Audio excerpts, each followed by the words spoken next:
Que capítulo bom, rapaziada. Capítulo 210 de Shangri-La Frontier mostrou talvez algumas coisas bem interessantes, como por exemplo, dica do próximo Colosso e até talvez um ADM jogando para tentar boicotar Sanraku. Exatamente, e olha que os administradores do jogo não podem ter conta no servidor. E aparentemente, uma dessas administradoras tem conta e ela usa sim para fazer talvez algumas coisas dentro do jogo com alguns jogadores específicos, e eu vou contar tudo isso aqui para vocês. Se inscreve no canal, curta e compartilha o conteúdo para continuar dando força para Shangri-La Frontier aqui no canal, e se liga, na descrição tem mangás em promoção, então aproveita para você começar a colecionar e até quem sabe aumentar a sua coleção.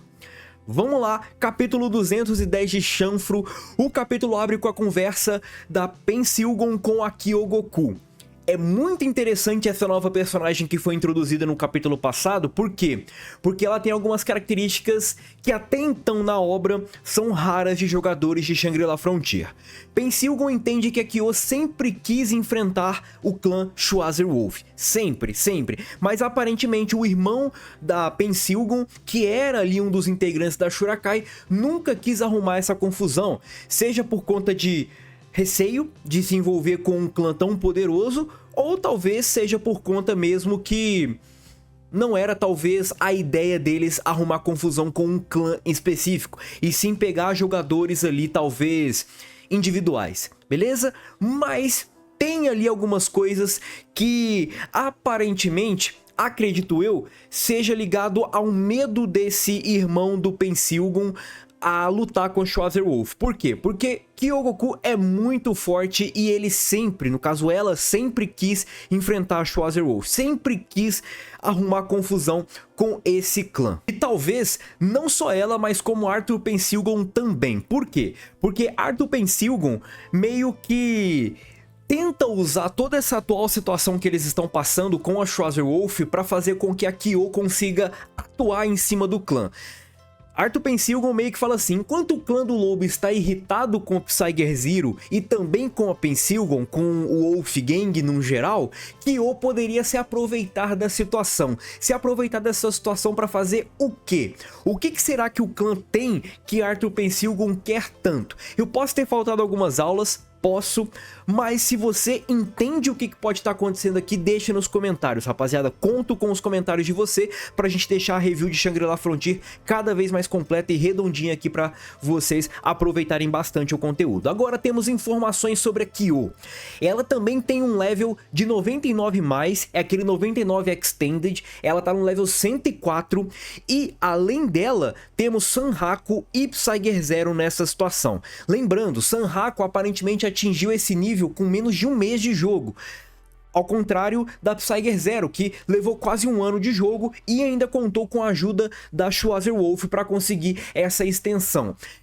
E hoje a gente não sabe tão bem ainda como ela conseguiu essa extensão, mas aparentemente está ligado com um novo continente. E obviamente, com essas descrições, já podemos ver que a Kyo não é brincadeira, é uma PK muito forte e que gosta bastante de batalhas. Tanto que ela estava jogando no modo sobrevivência no novo continente, algo que aparentemente é mais hardcore mesmo, é como se fosse um modo hard ali no novo continente, que aparentemente tem ali algumas criaturas bem poderosas. Lembrando que a Schwarzerwolf, cara, uma gangue inteira, um clã inteiro, estava planejando para ir para o novo continente, só que teve todo esse lance do que Tarnid do Abismo, que teve ali a Psy-Zero envolvida, e eles meio que abortaram essa missão de ir para o novo continente. Eles estavam juntando itens para ir no novo continente, enquanto a Kyo aparentemente foi sozinha para essa nova fase, para essa nova região. No entanto, Kyo foi para lá e ela teve a ajuda de um NPC para voltar, com um portal de teletransporte. Arthur Pensilgon fala que esse portal de teletransporte é algo bem raro, é uma magia bem rara, tanto entre os NPCs quanto até mesmo para os jogadores. A Kyo aparentemente pediu um favor E esse favor ainda é meio que uma incógnita, porque como que ela vai pagar esse favor? Porque é uma magia poderosa, é uma magia rara, e essa magia permite voltar o jogador para um lugar que ele já foi antes. Então vale pontuar isso. Eles não conseguem, por exemplo, Psyger Zero, aparentemente, Sanhaku, Arthur Pensilgo não consegue ir para o novo continente com o teletransporte, mas eles conseguem talvez, se estiverem lá, voltar para o velho continente com o teletransporte, porque eles já tiveram no velho continente. Então é algo bem interessante e obviamente estando lá uma vez no novo continente, eles conseguem usar essa magia de teletransporte para se deslocar novamente para lá. A questão é, já que é uma magia rara, vamos ver como é que eles vão encontrar, vamos ver como é que eles vão usar essa magia. E outro detalhe bem interessante que me chama a atenção aqui é que durante essa conversa da Arthur com a Kyo, Kyo externaliza o desejo de entrar na Wolfgang, mas algumas coisas precisam ser ajustadas. E olha, vale pontuar que a Psyger Zero tá com um pedido pendente de entrada também. Então, se tudo der certo, se esses dois jogadores entrarem, a Wolfgang vai ter 3 jogadores com 99 mais no time. Isso é muito apelão, isso é muito forte e Arthur Pensilgon fala que Kyo está na lista sim para entrar, mas antes Pensilgon quer apresentá-la para o Sanhaku e eles vão rumo ao porto da Quinta Cidade, já que é ali que toda a missão do Tarnid começa, né? Então, Arthur acredita que o Sanhaku vai estar ali. E eu quero muito ver como é que vai ser a aceitação do Sanhaku para Kyo, porque a Kyo é muito poderosa. Aparentemente, por conta dessas descrições que nós tivemos nesse capítulo, Kyo é muito forte, é muito poderosa. E eu quero muito ver como é que vai ser a conversa, a reação dela com o Sanhaku e do Sanhaku para com ela, porque são jogadores extremamente poderosos e o Sanhaku gosta desses jogadores poderosos. Agora, é um PK, né? É um player killer e eu acho que isso pode pesar sim na entrada ou não da jogadora no time. Psyger Sen agora ganha destaque marchando rumo ao porto da Quinta Cidade para tentar achar sua irmã e também falar um pouco ali com a Wolfgang, né? Pô, que história é essa? Você chamar a Psyger Zero, que é do meu time, para uma missão de boss. Que história é essa? E Psyger Zero, pô, você foi criada ali, você sabe meu desejo de derrotar a Lycan e você tá arrumando confusão com outros bosses? Aí complica, né? E durante essa marcha aí putaça da vida, a Psyger Sen tem a atenção distraída. Algo chama a atenção dela, que é uma quantidade absurda de pássaros correios. E esses pássaros correios, eles saem originários do quartel-general da Library. Library, que é o clã ali que tem o Professor. O Professor aparentemente mandou várias mensagens, flodou a caixa de mensagem do Sanhaku, porque ele quer o tomo da verdade do abismo. Ele quer esse próximo tomo da verdade do Tarnid e com certeza ele quer uma reunião imediata com o Sanhaku, porque ele sabe que o Sanhaku é amigo, é parceiro e ele já tem um tomo da verdade que é o do Azaemon e ele vai querer o próximo para continuar estudando ainda mais sobre a lore do jogo. Isso é bem interessante, bem legal, e eu quero muito ver como é que vai ser o próximo encontro entre o Professor e o Sanhaku e até mesmo de outros jogadores, se é que isso é possível. Até mesmo, por exemplo, Kyogoku encontrar com o Professor, será que ela não vai falar algo sobre o novo continente? Porque aparentemente ela já esteve lá, e esse 99 mais que ela tem, ela conquistou lá. Então acredito que ela possa ser sim uma chave bem importante para começar a construir uma base de dados do novo continente ali por parte da guilda Library, e eu tô bastante ansioso para isso. E falando nessas mensagens aqui que o Sanhaku recebeu, irmão, ele recebeu mensagem pra caramba, irmão. Os passarinhos correio bombardearam ele de porrada, cara. Jogaram as cartas ali no Sanhaku e o Sanhaku foi cercado ali por uma nuvem de pássaros correios e ele simplesmente fala, pô, entrega a carta e vai embora, mano. Vocês querem o que mais aqui comigo? Muito bom, teve esse momento aí de descontração, esse momento aí de diversão durante o capítulo, porque foi um capítulo mais extenso, né, de informação, meio chato, vamos dizer assim, mas é um capítulo que hypa, assim, para as próximas batalhas, para as próximas boss fights. E falando em boss fight, agora nós temos uma mudança de cena e vamos para o QG da Utopia, que é a desenvolvedora de Shangri-La Frontier. A história do mundo agora está em 24% e isso me chama bastante atenção, porque quando eles derrotaram o Azaemon, a história foi para 12%. Então o que deu a entender é que cada colosso representa 12% da história. A questão é que São 7 colossos. Se você multiplicar 12 por 7, dá 84. Então ainda tem uma parcela de 16% da história que não foi contada, não foi concluída. O que será que vem depois dos 7 colossos derrotados? Será que é de fato aquele Bahamut? O Bahamut seria o boss final pós-colossos?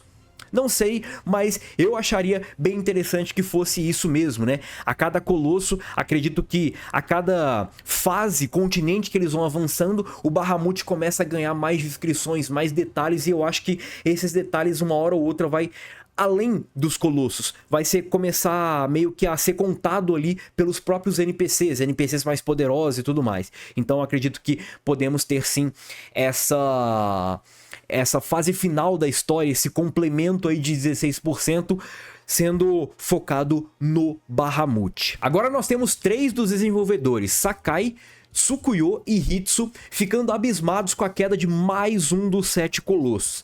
Hitsu confere e não há nenhum tipo de trapaça e glitch, nem nada do tipo usado pelo grupo que derrotou o Tarnid. Em aparentemente menos de um mês, 2 colossos que antes eram imbatíveis caíram. Então é óbvio que tem sim um pouco de preocupação, mas não tem nada relacionado a glitch nem nada do tipo. Agora vem o questionamento. Pelas características da boss fight, o Tarnid foi projetado para ser derrotado depois de múltiplas tentativas e não na primeira, justamente por conta daqueles efeitos, aquele efeito de inversão, os seladores, se é para derrotar os seladores ou não, como derrota os seladores. Só que o Sanhaka e sua turma acabaram derrotando ele na primeira tentativa, e óbvio que isso também chama atenção. Olhando para a lista dos players, os desenvolvedores meio que entendem que tem um nome em comum, porque tanto o Sanhaku estava na lista que derrotou o Azaemon, quanto está nessa lista atual que derrotou o Tarnid. Uma das desenvolvedoras puxa ali a lista desses jogadores e entende que nenhum desses jogadores, ou o Sanhaku pelo menos, não estava jogando no beta, nem na alpha, nem nas versões ali antes do lançamento do jogo. Ou seja, chama sim atenção, começa a gerar uma certa desconfiança em cima do Sanhaku, mas por hora eles não conseguem fazer nada contra a conta do Sanhaku porque não tem indício nenhum de manipulação ou trapaça. Tsukuyo fala que não vai permitir interferências e ainda diz algo bem interessante que eu vou pedir para vocês gravarem bem. Deus cuida de todos, mas ele não ama todo mundo. Grava bem porque eu volto por aqui. Agora, Sakai, aquele maluco que tem a dor no estômago, fala algo bastante intrigante. Ele fala que vai ali mexer um pouco mais na 4ª fase, e aparentemente a 4ª fase talvez nem concluída está. Ela pode estar jogável, mas não está concluída. E lembrando que no capítulo passado, que tem review aqui no canal, nós temos o item que foi dropado do Tarnid com a descrição bloqueada. Um dos tópicos da descrição do sino abissal está bloqueado, e essa descrição só vai ser liberada quando a 4ª fase da história ser desbloqueada. Então, acredito que eles vão precisar derrotar mais um colosso para aí sim eles conseguirem desbloquear. Ou seja por conta que a 4ª fase nem pronta está. Acredito que eles tinham tanta confiança que os colossos não seriam derrotados, que talvez as fases mais avançadas do game nem estão prontas ainda. Tanto que a gente tem a ausência de informação de 2 desses 7 colossos, né? A gente tem informação apenas de 5. 2 ainda não tem nomes, mas a gente entende que são 7 colossos. Agora, pra gente colocar mais tempero aqui nessa parte do capítulo, tem a dica do que pode ser o próximo colosso, e o próximo colosso pode ser a Orquestra e o Eco Infernal.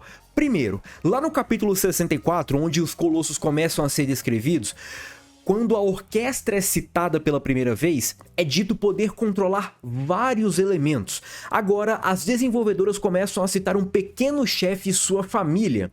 E se cada membro dessa família controlar um elemento? E normalmente, quando a gente fala de orquestra, a gente não fala de apenas uma pessoa, mas sim de vários componentes, vários indivíduos.